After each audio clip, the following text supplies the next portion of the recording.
Հանդիպման վայրը Vici Lounge,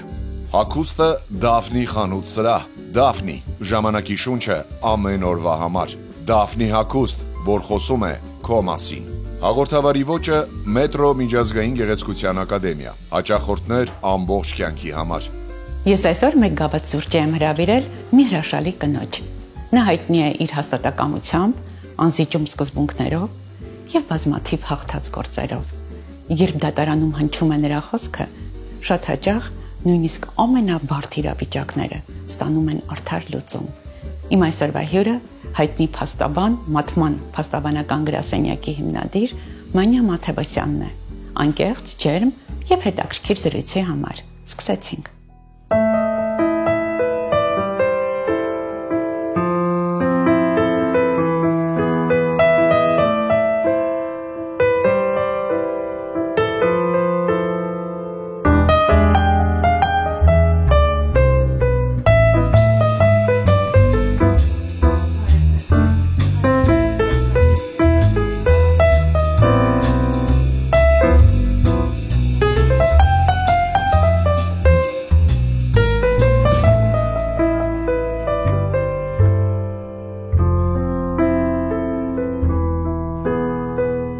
Շատ շնորհակալ եմ, սիրելի Մանյա, որ դուք ընդունեցիք իմ հրավերը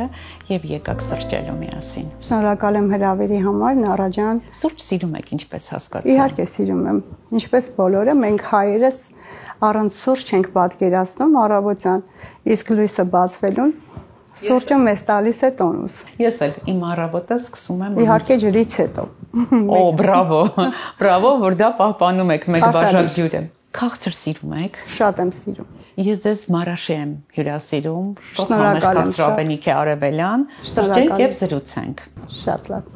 Որքան որ ես կարողացել եմ ճանաչել ձեր կերպարը, ձեզ, հասկացել եմ, որ դուք ունեք արդարության սուր զգացողություն, սուր ընկալում։ Դա շեշտված ձեր մեջ կա։ Հենց դա է ստիպել, որ դուք գնաք դեպի իրավաբանություն։ Նորա ջան, կարող եմ ասել, դա մանկուց է եկել իմ մեջ, չգիտեմ, երևի ծնողներիս տված նաև ինչու՞ չէ դաստիարակությունը, բայց երբեք չեմ սիրել սխալը։ Միշտ ճշտի կողմնակից եմ եղել փոքր ժամանակվանից։ Հիշում եմ անգամ 5 տարեկան հասակում արդեն իսկ տանը, երբ որ մի բան խոսում էին եւ ասում էին դա այդպես չի, հանկարծ չասես եւ այլն, ես միանշանակ ճշտի կողմնակիցն էի եւ ասում էի ճիշտը եւ կարծես թե իմ մեջ այն ժամանակվանից արդեն իսկ կար դատելու, հա, ճիշտ եւ սխալը իրարից զատելու հնարավորությունը։ Երևի դա է կյանքում ինձ ստիպել, որ ես դառնամ իրավաբան, փաստաբան։ Դպրոց գնացել եք 5 տարեկանից, ավարտել 15 տարեկանում, սովորել միայն 5-երով եւ ինչ արել եք կատարյալ, դա էլ ձեր բնավորության շեշտված գծերից մեկն է։ Այդ պերֆեկցիոնիզմը ավելի շատ օգնում է, թե խանգարում։ Ճիշտ ասած օգնում է, չեմ կարող ասել խանգարում է։ Ցիտեմ, հա, մի փոքր բան իմ կյանքից, ինչու եմ 5 տարեկանում գնացել դպրոց։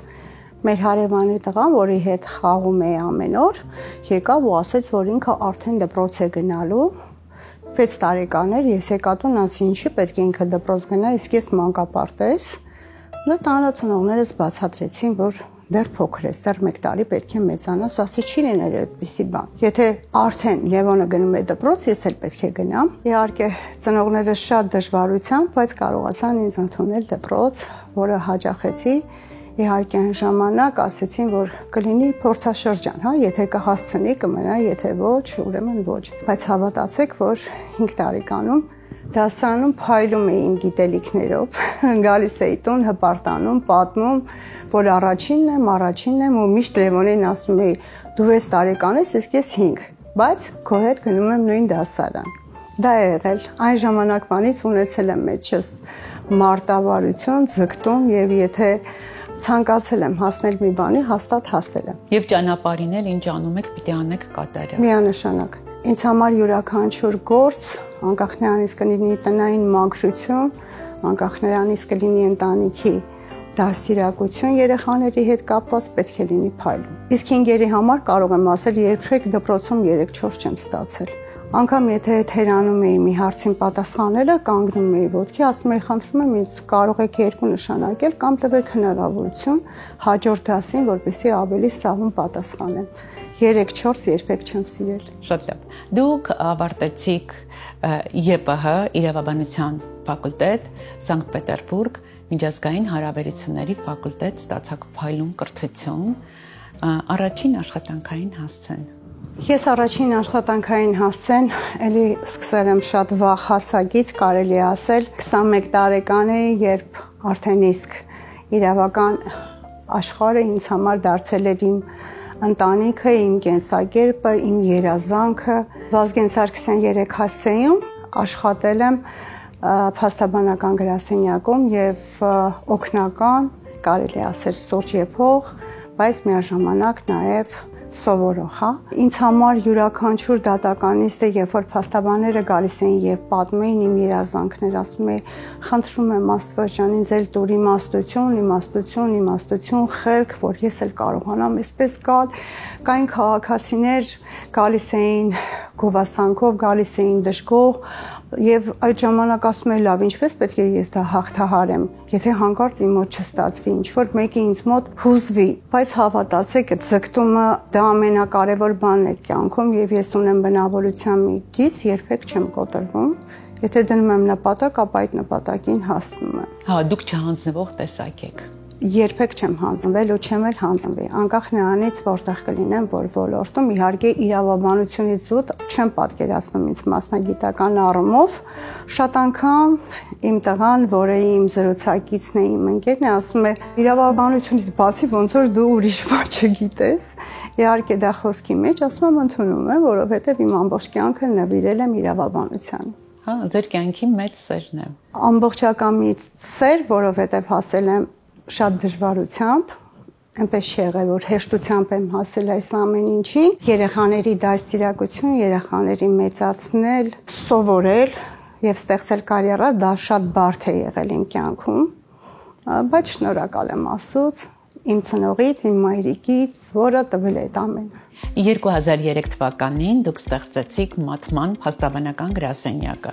Այ ո՞նց առաջացավ գաղափարը, ինչից ոգեշնչվեցիք։ Այդ ժամանակ մտածում էի տարբեր անվանումներ, Ֆեմիդա, արդարադատություն, արդարություն, համար 1, իրավաբանական ընկերություն, կարող եմ ասել, շատ ուշամի իմ մոտ ծնվեց միտք։ Ու անընդհատ Մաթևոսյան Մանյա, մաթման։ Ու միանշանակ ընտրեցի մաթման, շատերը շատ անգամ հարցնում են Տիկի Մաթևոսյան, ինչ է նշանակում մաթման։ Ձեր բարենջը, այո, ասում եմ Մաթևոսյան Մանյա, որը ստեղծել եմ եւ կմնա ընդմիշտ, որից հետո կշարունակի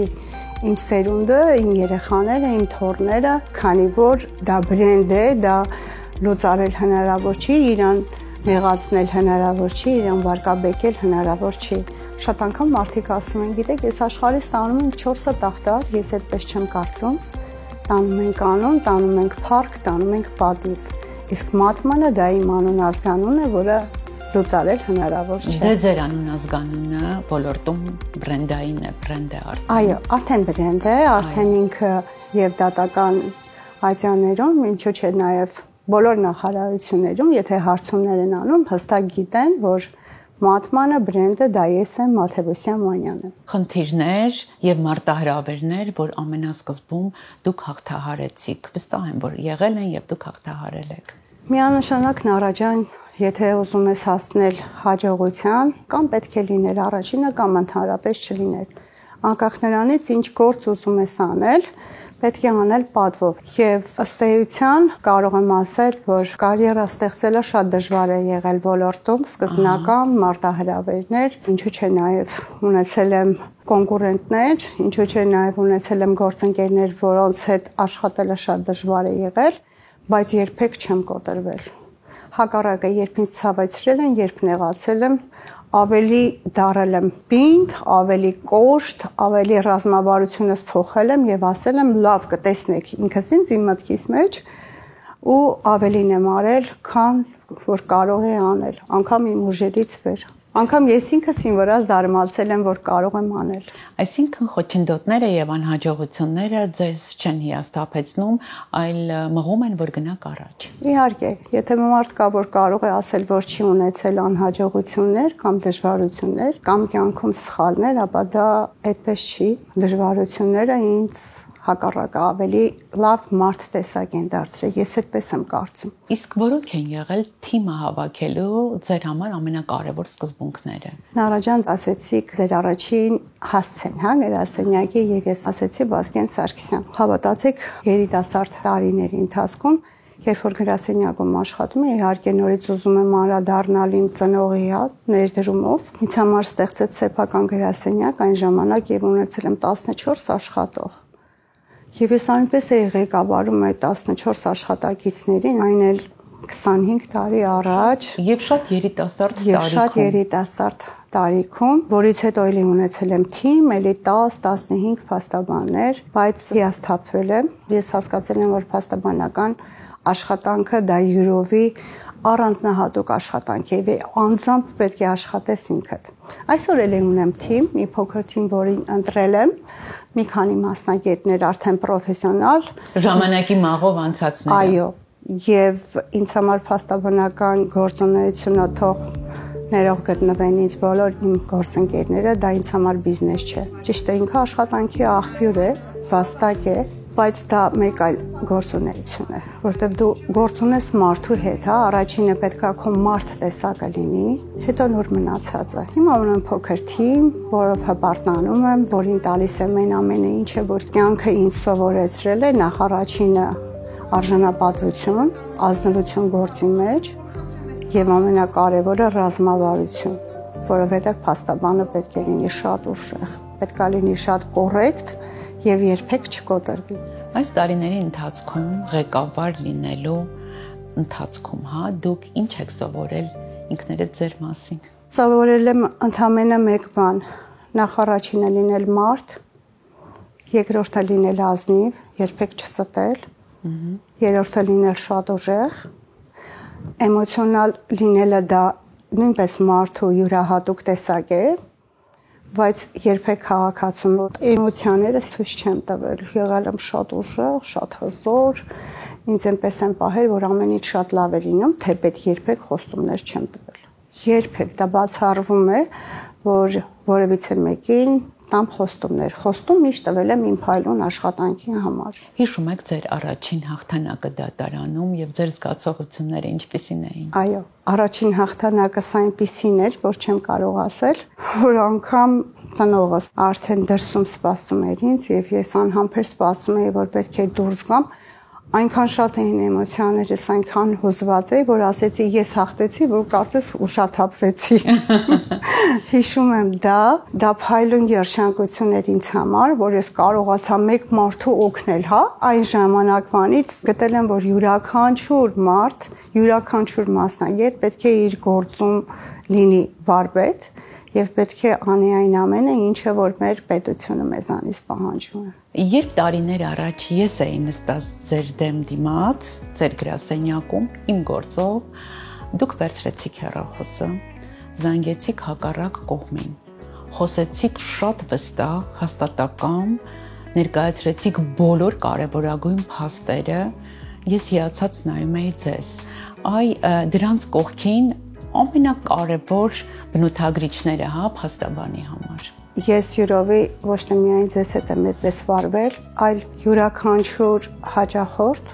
երբ որ գալիս է ինձ մոտ, հետո դառնում ինձ համար քաղաքացի, ես առաջնային փորձում եմ նրան տալ ուժ եւ առաջին իսկ հնարավորություններս օգտագործում եմ, որպեսզի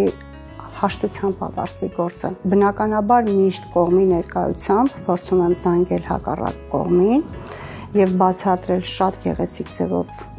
որ ինչ է կատարվում եւ ինչ կարող է լինել, եթե մտնենք դատական պաշտպանության եւ բացատրում եմ եւ փառք Աստծո հասնում եմ այդ ամենին։ Դե մեր պարագայում էլ այդպես ստացվեց։ Շնորհակալ եմ Նարա ջան, այո, դա ինձ համար հավատացեք, որ ամենափայլուն հաղթանակն է։ Հավատացեք, որ դա միայն ձեր օրինակը չէ, ինձ համար ամենափայլուն հաղթանակներս նա են եղել, երբ որ ես իմ գրասենյակում իմ պատերի ներսում կնքել եմ հաշտության համաձայնագրեր քաղաքացիների, իհարկե դա երկու կողմերի ցանկությունն է, միակողմանի երբեք չես կարող հասնել հաշտության, բայց դա ամենաարդար դատավարական որոշումներն են։ Դե դրանց հետևում ձեր դիվանագիտական խոսակցություններն են հեռախոսով։ Այո, ինչու՞ չէ, դա տարիների փորձն է եւ ես ուղղակի զարմանում եմ, որ այդ ժամանակ ինձ այդ ուժը որտեղից է առաջանում։ Ես փորձել եմ այլ համակարգում աշխատել, իհարկե իրավական, շակերտները առանց բացելու, երբ որ ցանկանում էին նստել դատավորի աթոռին, հա, եւ դատավոր լինել, այդ փորձաշրջանը, որը ես անցա, այդ վճռեց պահը, կարծես թե դա իմը չէր։ Իմ ձեռքերս անգամ դողում էին, ես հիշում եմ, որովհետև ամեն կերպում ասում է, թե մի կողմին ասում է սլավը, մյուսին հակառակ ինչքան էլ օրենք է ցածիտում, բայց օրենքից առաջան կար նաև մարդկային, հա, բարոյականության նորմեր։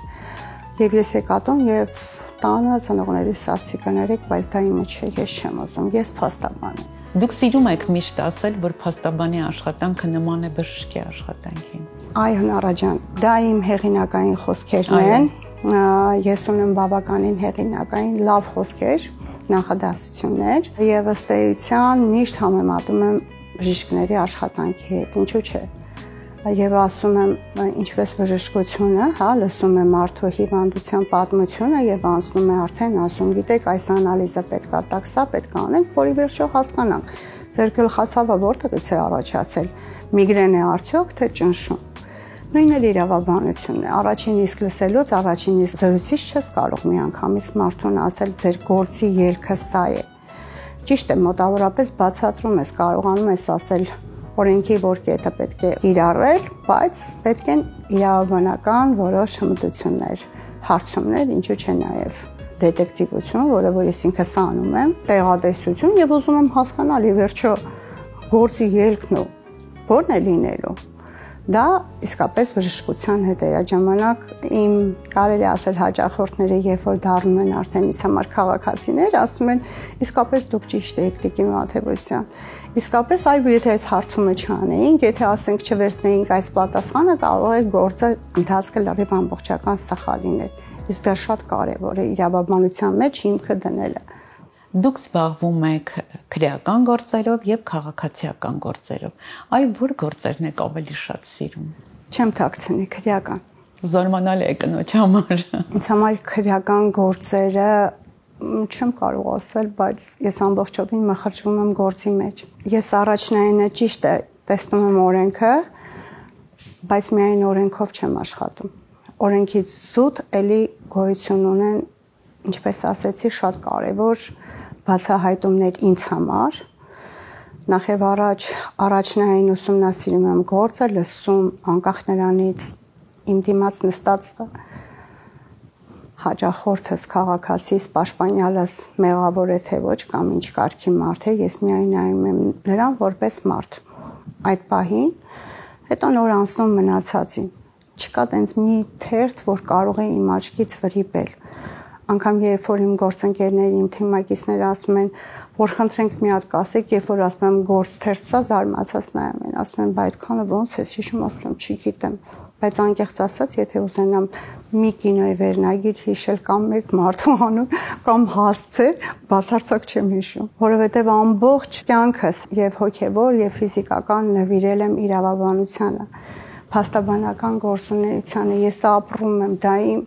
շունչն է։ Ես չեմ պատկերացնում, որ փաստաբանական գործունեությունը ինձ համար կարող է օրերից մի օր դադարել։ Ձեր այցելուներից մեկը ձեր աշխատանքը մի օր այսպես բնութագրեց Մանյա Մաթևոսյանի այոն այո է, ոչը ոչ։ Այ հետաքրքիր է, այցելուն մտավ ձեր գրասենյակ, նստեց ձեր դիմաց։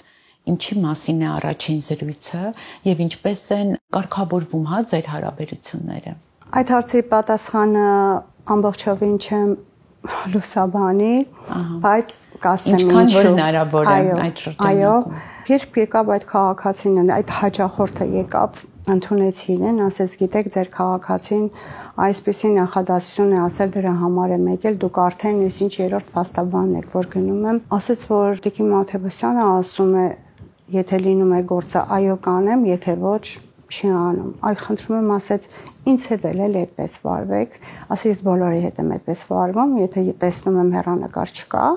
հնարավոր չէ, ինչու՞ չէ։ Պետք է նաև կարողանալ բացատրել մարդուն, որ ի վերջո օրենքի տարեզեր մոտ ամբողջական խախտվել է եւ հնարավոր չի անել։ Գիտեք, շատ անգամ չեմ կարող չբարձրալ ձայնել, զարմանում եմ, որ ոչ թե զարմանում, այլ ինքս ինձ հարց տալի։ Լավ, ինչու են այս հայցը ներկայացրել դատարան։ Չէ՞ որ սա հեռանկար չունի։ Չէ՞ որ ի վերջո նոր ասեցի, դա իմ հեղինակային մտքերն են, որը ես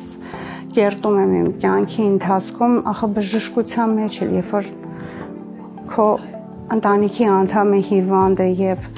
չկա հա հեռանկար, որ կարող է բուժվել լավ բժիշկները, ինչու՞ չէ։ Երթում տվածները, հա, ոնց որ ես եմ երթվել դրոշի տակ լինել ազնիվ իրավաբան։ Իրենք Հիպոկրատին են երթվել։ Այո, ես ինքս էլ ասում եմ, չէ, որ կարելի է բացատրել, որ արդեն այդտեղ չկա անելու։ Շատ անգամ ինձ ասում են, ոչինչ, դուք արեք բան, ասում եմ ներողություն, բայց ես չեմ կարող անել։ Տվեք ձեր գրասենյակի մեկ այլ փաստաբանի, ասում եմ, իմ գրասենյակում այլ փաստաբաններ չկան։ Իմ գրասենյակում կա թիմ, որի բոլորի պատասխանատուն ես եմ։ Դա նույնն է, որ իմ անունն է։ Եվ դա իսկապես ես կցանկանայի նորից, հա, ասեմ, որ անկախ նրանից ինչ գործունեություն ուզում ենք ծավալել, ինչի մեջ ուզում ենք լինել, պետք է լինել ազնիվ։ Դա շատ կարևոր է ազնվությունը։ Իսկ ինչպես եք ձեր դեմ դիմաց նստած քաղաքացուն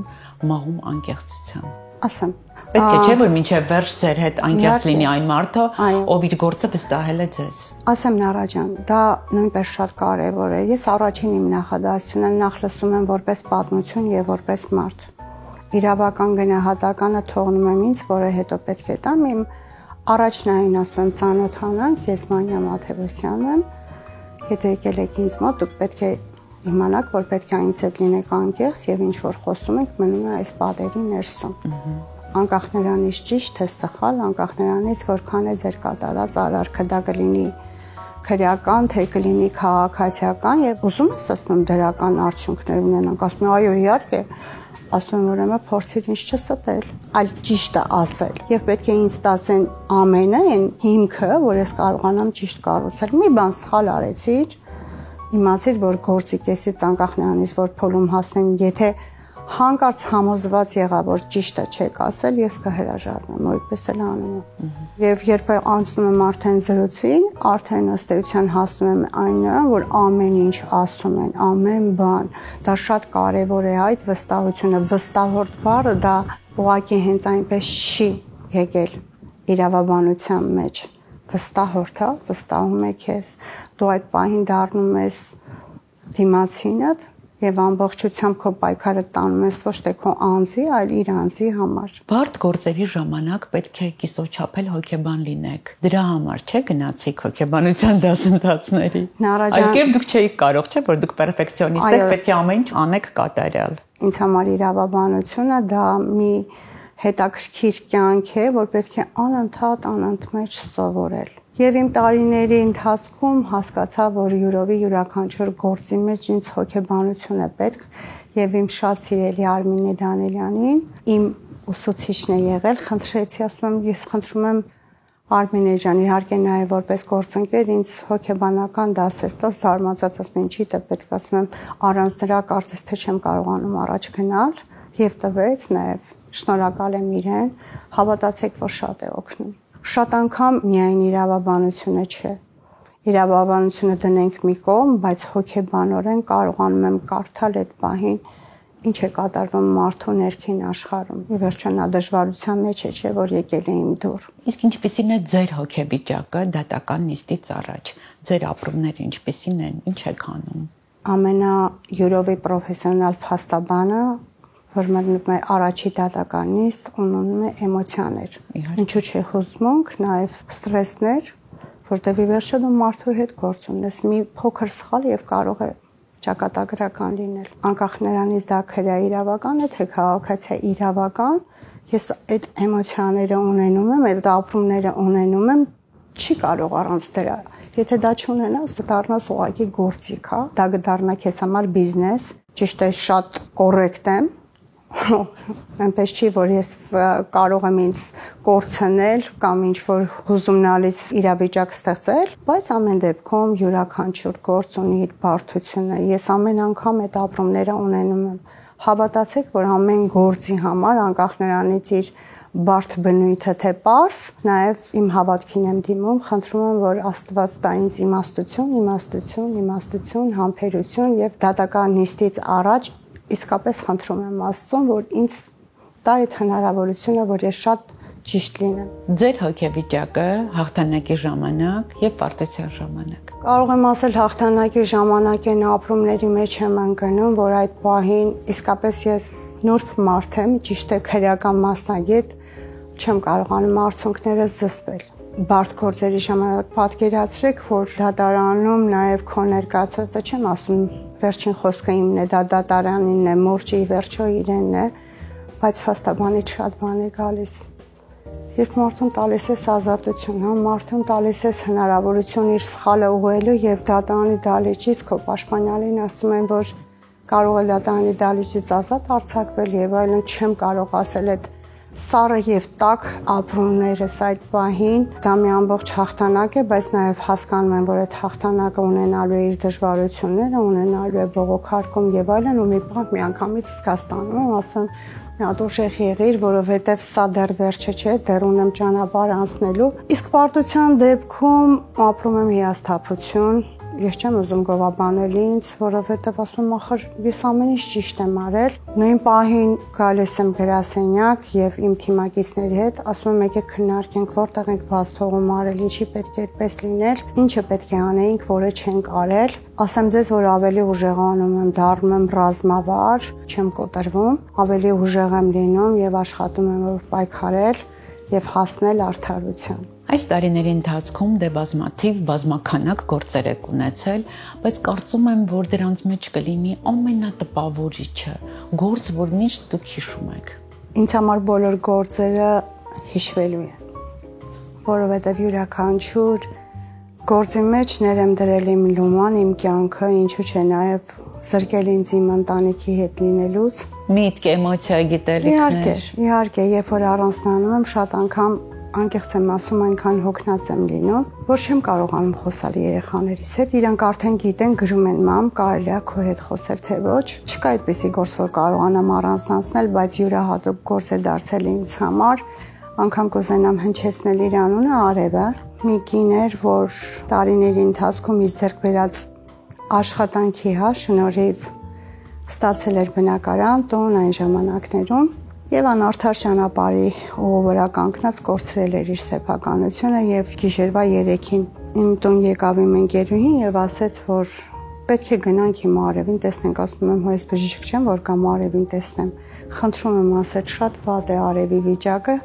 արի գնանք, դուք օգնես, իր սանիկներ։ Հավատացեք, որ գիշերով գնացել եմ եւ առավոտյան պետք է Արևին եւ իր ընտանիքին վտարեն։ Մի ուժ մտավ մեջս եւ ասեցի հանգիստ եղիր, քեզ ոչ ոք չի վտարի, դու մի վատացիր, այսպես այնպես չեք հավատա, որ այդպես էլ եղավ։ Ու եկել եմ տուն, ասում եմ լավ Արևը քնեց, հիմա ես արթուն եմ։ Ես ինչի։ Հիմա ես պիտի չքնեմ։ Ես ինչի խոստում տվեցի, չէ՞ որ սա արդեն իսկ ավարտված գործ է, կա արդեն դատական ակտ, կա սեփականություն։ Ու սենց քայլում եմ տան մեջ անհանգիստ, մայրիկս ասեց ինչ է եղել, ասի ես չգիտեմ մի կնոջ խոստացա որ կանեմ, բայց չէ որ ես դրա իրավունքը չունեի։ Ասեց Աստված ողորմածը։ Հանգիստ եղիր, եթե խոստացել ես։ Հավատացեք նառա, ես շատ մեծ պայքար եմ տարել։ Այդ կինը ապրում է իր տան մեջ։ Բրավո ձեզ։ Հավատացեք, որ այս տարիների ընթացքում ամեն շաբաթ զանգում էր, ասում էր ես եկեղեցուց դուրս եկա եւ քո ընտանիքի համար մոմ եմ վառել։ Ինքը ինձ երբեք չի մոռացել եւ կարող եմ ասել 40-50 գործ է ինձ ուղարկել եւ ասում եկեք ձեզ տանեմ իմ փաստաբանի մոտ։ Բարդագույն էմոցիոնալ լարված իրավիճակներում, հա, ինչպես եք կարողանում ձեր սթրեսը կառավարել, հատուկ տեխնիկաներ ունեք։ Միանշանակ։ Առանց սթրես հնարավոր չի իմ գործում, որովհետև նորից եմ կրկնում, ես մարդու հետ գործ ունեմ։ Մարդ, որը դժվարության մեջ է, անկախ նրանից դա ամուսնալուծություն է, թե պետք է դատապարտվի։ Երբ որ տեսնում եմ, որ սթրեսը արդեն ինձ ուզում է հաղթահարել, այդ պահին Պարտադիր դիմում եմ սպորտին, առանց սպորտ կյանք չունեմ եւ սիրում եմ լողալ։ Երբ լողում եմ շատ արագ եւ գնում եմ, գալիս եմ արդեն գրասենյակ, բոլորը գիտեն, որ արդեն հանգիստ եմ, ասում եմ դե բերեք այն գործը, որը պետք է ես կարողանամ նայել եւ հաջորդը իմ ընտանիքի հետ, իմ երեխաներիս հետ անցկացնել ժամանակն է։ Դա ինձ համար երագույն հաճույք է։ Նորից ձեզ ցիտեմ, դուք ասում եք, որ իրավաբանության մեջ մի ստորակետը կարող է մարդուն տանել կործանման։ Ահռելի պատասխանատվության մասին է, չէ՞ խոսքը գնում։ Իհարկե։ Դե մի ստորակետ դա ճակերտավոր կարելի է ասել, դա իհարկե ովքեր գիտեն պատմությունը, մի ստորակետը նաև թագավորի հրամանով մարդ է կախաղան հանում, բայց ըստ էության պետք է լիներ հակառակը։ Դա որպես տեխնիկա, հա, ասեմ, չպետք է բաց թողնել իրավաբանության մեջ ոչինչ։ Այո։ Պետք է նայել ամեն մի թերթ, ամեն մի գրավոր պատասխանը պետք է դու արդեն իսկ ունենաս։ Դա շատ կարևոր է։ Եթե բաց թողում է լինում, արդեն հակառակն է։ Իսկ դժվար իրավական գործեր հաղթելու համար, հա, բարդ իրավիճակներ հաղթահարելու համար, որն է ձեր ստրատեգիան։ Լինել զուսպ, ամենակարևորը, լինել ռազմավար, լինել լսողի դերում, շատ չխոսել եւ վերջում հարձակվել։ Իսկ եղել է, որ դուք գործը հաղթել եք, բայց ներքին բավարարվածություն չեք ունեցել։ Ունեցել եմ նման բան, առաջան հաղթել եմ, բայց հասկացել եմ, որ մյուս կողմում կարելի էր ավելի հետաքրքիր գործողություն կատարել եւ ցավով եմ արտահայտվում, եթե հակառակ կողմի փաստաբանը լիներ այն մարդը, որ կարելի էր, հա, հաշտություն ասած համաձայնագիրը կնքել, ինձ համար ավելի մեծ հաղթանակ կլիներ,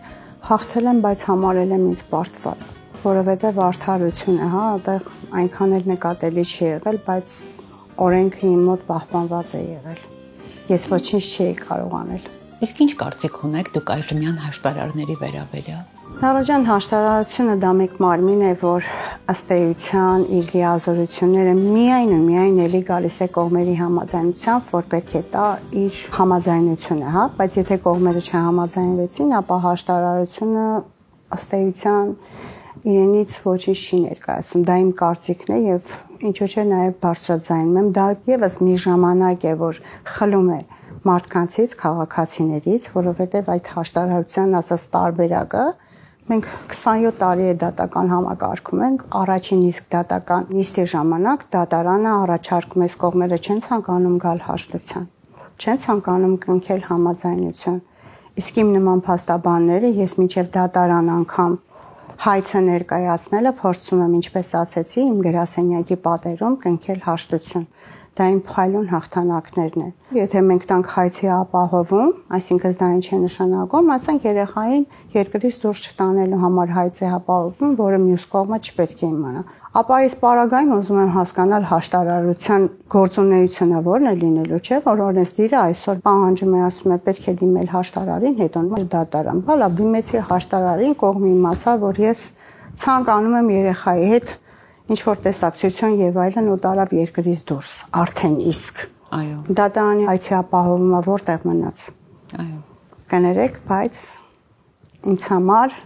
դա եւս մեկ բեռ է, նամանավանդ մենք այսօր գիտենք դատարանների ծանրաբեռնվածությունը, գտնում եմ, որ անիմաստ օղակ է։ Հա, անիմաստ եւ ժամանակի վատնում։ Միանշանակ։ Առանց հաշտարարների մենք փաստաբաններս այդ գործը անում եք։ Իհարկե անում ենք եւ նաեւ դատարանը։ Ինչի համար եք սիրում ձեր աշխատանքը եւ ինչն է ամենից շատ ոգևորում ձեր աշխատանքը։ Ես շատ սիրում եմ իմ աշխատանքը, որովհետեւ ես գործ եմ ունենում մարդկանց հետ։ Անկամ Աստվածաշնչում ինչ է ասում, եղել միշտ օգնական, եղել միշտ մարդկանց համար պետքական։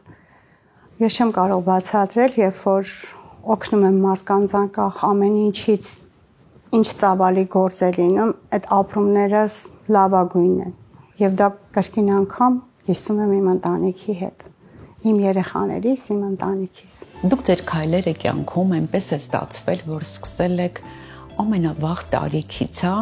շատ փոքր հասակում գնացել եք դպրոց, շատ երիտասարդ հասակում մեկնարկել եք եւ կարիերա եւ ընտանիք։ Համ սովորել եք ամենասկզբում, համ երեխաներ եք մեծացրել, համ աշխատել եք եւ այդ ամենը հրաշալի համատեղել եք, արել եք շատ փայլուն։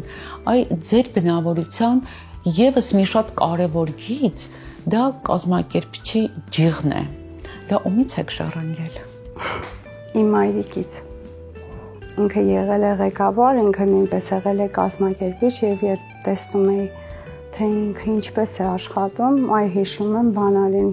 Բոթմադին ու սենց ինքն էլ իր տեսակը այնպեսին էր, որ ղեկավարը ռումներ հրամայական իր հետևից սկսում է թաթերից վրա քայլել, նույնը կատարել ես շատ ուժեղ մարդ եմ, ավելին քան որ կարող են մարդիկ պատկերացնել, ինձ երբեք կոտրել չեն կարող, ինձ հիասթափեցնել չեն կարող, ես հիասթափող տեսակ չեմ, ամենադժվարին պահերին էլ միևնույնն է ժպտում եմ, երեխաներից դաստիարակության մեջ նույնպես մայրս, որը սենց օգնել է ինձ, ինչքան էլ հոգնած լինի, միևնույնն է իրենց հետ անցկացրել եմ իմ ժամանակը Եվ չեմ կարող ասել, թե ինչպես են սահել տարիները, բայց շնորհակալ եմ առաջինը իմ ծնողներից, երկրորդը Աստծոց, որ այդ հնարավորությունը ինձ տվել է, ինձ հետ մեծացել է։ Իսկ ստացվել է իրենց հետ ընկերություն անել։ Միանշանակ։ Աղջիկս ինձ համար դա նուրբ էակ է, չեմ կարող նրա հետ շատ կիսվել, որովհետև նուրբ եմ պահում նրան, իսկ տղաս իմ ընկերն է։ Անկախ ամեն ինչից, երջանկություն լինի թե տխրություն, թե դժվարություն, զանգ ընկերոջը, դա իմ տղան է։ Ամեն ինչ գիտի իմ մասին, կիսվում եմ եւ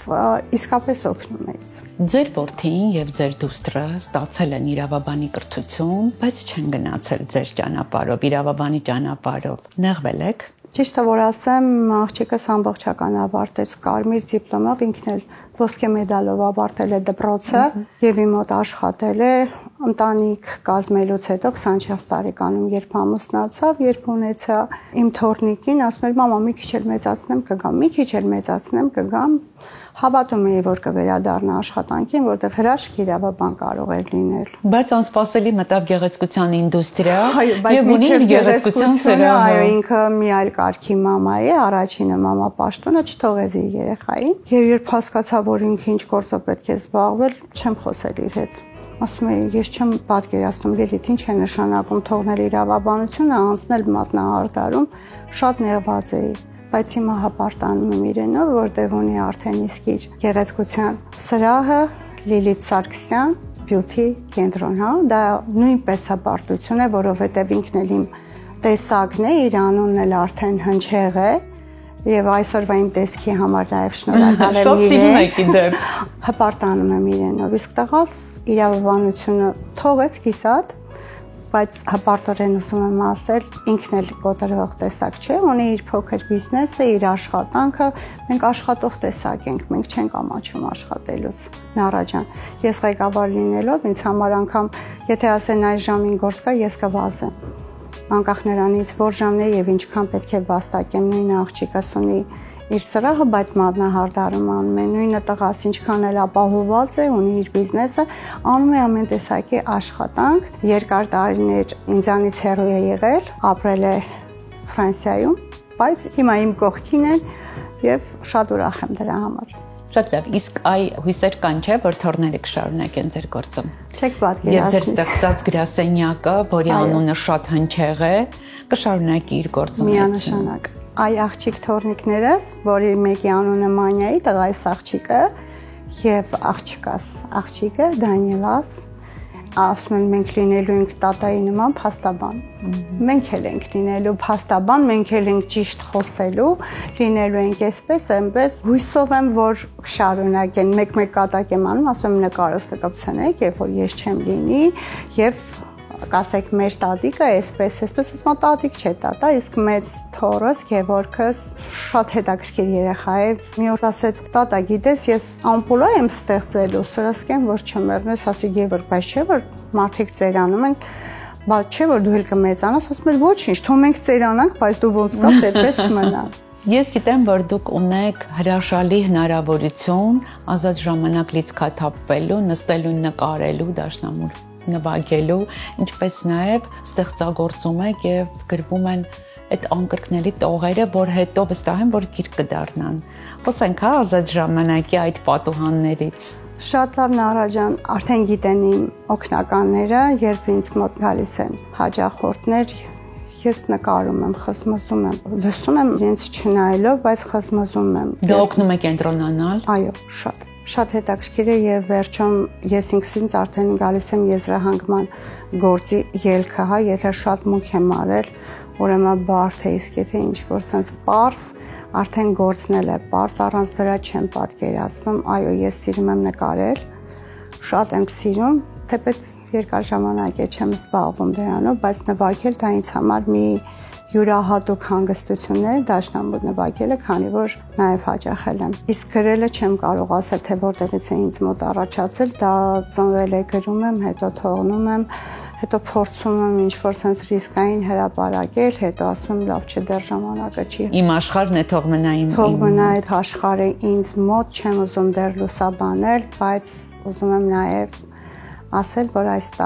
տարվա վերջ իմ գրքերից մեկը արդեն կփորձեմ հրապարակել, որը ամբողջը իմ հեղինակային խոսքերն են։ Ինչու՞ չէ նաև նկարելու հետ կապված մի օր գրեցի, որ կյանքը կտավ է, իսկ մենք մեկ վրցին, որը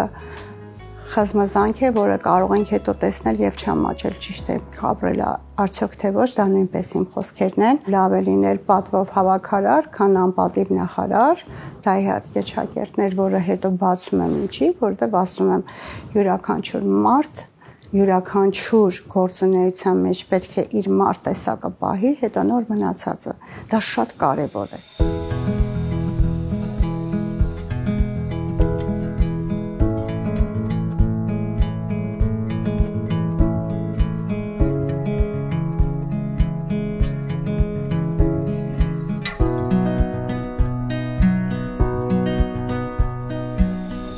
Իսկ ստացվում է հայտնվել տանը կնոջ աշխատասենյակում, խոհանոցում, տան աշխատասենյակում եւ այնտեղ էլ ստեղծագործել։ Դա իմ չեմ կարող ասել, իմ երեխաների երազանքն է, երբ որ մաման ունի ժամանակ, պետք է պատրաստի խմորեղեն կամ ինչ-որ մի ճաշատեսակ, պարտադիր շաբաթը մեկ օրը նվիրում եմ իմ ընտանիքին, իմ երեխաներին, իրաց համար դա տոն է։ Տոնականորեն հանձինս նոր տարին ամբողջը չեք հավատա, բայց իմ ձեռքերով եմ պատրաստում։ Դուք այսօր շատ շքեղ սիրուն կոստյումով եք, ժամանակակից, թարմ, նորաձև եւ ընդհանրապես որ ժամանակ էլ որ մենք ձեզ տեսնենք, դուք գեղեցիկ եք, նորաձև եք, ճաշակով հագնված եք։ Այ հետաքրքիր է, փաստաբանի մասնագիտությունը խմբագրել է ձեր զգեստապահարանը, գույների ոճերի առումով։ Նարաջան, ես շատ սիրել եմ ազատ հագուստ եւ սպորտ։ Եվ հավատացեք, իմ կամքից անկախ իմ զգեստապահարանը ամբողջությամբ փոխվել է, որովհետև ինձ համար շատ կարևոր է դատարան մտնելուց լինել հարգալից։ Սա նույնպես հարգակի նշան է, հա, դատարանի։ Ինձ համար անբացատրելի է անպատրաստ դատարանի գնալ։ Անկամ տեսքը նաև հագուստի առումով, հագուստի առումով եւ պետք է միշտ լինեմ այսպես ու կմնամ այսպես։ Իսկ այ ազատ ժամանակ, այն քիչ ազատ ժամանակը, որ դուք ունեք, մենք որտեղ կարող ենք ձեզ տեսնել։ Ինչով եք զբաղվում ազատ ժամանակ։ Ազատ ժամանակ ուրեմն ես ինչպես ասացի, շատ սիրում եմ սպորտը, բայց ընտանիքիս հետ, իմ ընտանիքի հետ, իմ երեխաներիս հետ։ Իրանք իմ կյանքի իմաստն են, իմ ինչու՞ չէ իմ պետականությունը, իմ պետությունը, որովհետև փորձում եմ ամեն ինչը կյանքից ձեռք եմ բերել փոխանցեմ իրենց, որովհետև լավ ընտանիքը նույնպես պետության ամրություն է, ես այդպես եմ կարծում, ինչու՞ չէ ես էլ իմ ընտանիքի վարչապետն եմ։ Փորձում եմ ամեն ինչ անել, որ իմ ընտանիքում լինի դրական եւ ես գտնում եմ, որ յուրաքանչյուրս մեր գործում լինենք բարեխիղճ, լինենք գրագետ եւ անենք դրականը, կունենանք շատ գեղեցիկ պետություն, որտեղ պետք է մենք ապրենք, մեր հայրենիքը եւ նաեւ կօգնենք, ինչու՞ չէ։ Դա շատ կարեւոր է ինձ համար։ Շատ շնորհակալություն սիրելի Մանյա, այս ջերմ անկեղծ հետաքրքիր զրույցի համար, ձեր ներկայության համար եւ հրաժեշտին վերջում իհարկե Մարաշի քաղցրավենիքի տուփը մեկը մեկից տարբեր համերով սուրճի հետ կվայելեք ձեր սիրուն ընտանիքով։ Մերսի ձեզ շատ շնորհակալ եմ։ Եվ դեմ չեք, չէ, որ մենք մեր հանդիպումը ավարտենք բլիցով։ Իհարկե։ Դատարան մտնելիս սառահաշվարկ, թե ներքին լարվածություն։ Սառահաշվարկ, տաքսիրտ եւ ամենակարևորը ռազմավար։ Երբ գործը հաղթում եք, առաջինը ում եք զանգում։ Տղայիս։ Հաջողության բանալին, գիտելիք, փորձ, թե բնավորություն։ Եթե չունես գիտելիք, ապա նշանակում է դադարքես, եթե չունես փորձ, գիտելիքը չի կարող առանց փորձի առաջ գնալ, երեքը միասին։ Երազանք, որ դեռ իրականություն չի դարձել։ Չունեմ այդպեսին։ Ունեմ գեղեցիկ ընտանիք, ունեմ շատ գեղեցիկ սեփական գրասենյակ։ որտեղ մարդիկ մտնում են եւ հանգստանում։ Եթե հաղորդագրություն ուղարկեք 18-ամյա Մանյային, ինչ կգրեք։ Ֆանտաստիկ ժանրերի չեմ անդրադառնա եւ կասեմ, որ Մանյան շատ ուժեղ է եւ ավելին քան պատկերացնում է։ Հանդիպման վայրը Վիչի Lounge։ Հագուստը Դաֆնի խանութ սրահ։ Դաֆնի ժամանակի շունչը ամեն օրվա համար։ Դաֆնի հագուստ, որ խոսում է քո մասին։ Հաղորդավարի ոճը Մետրո միջազգային գեղեցկության ակադեմիա։ Հաճախորդներ ամբողջ կյանքի համար։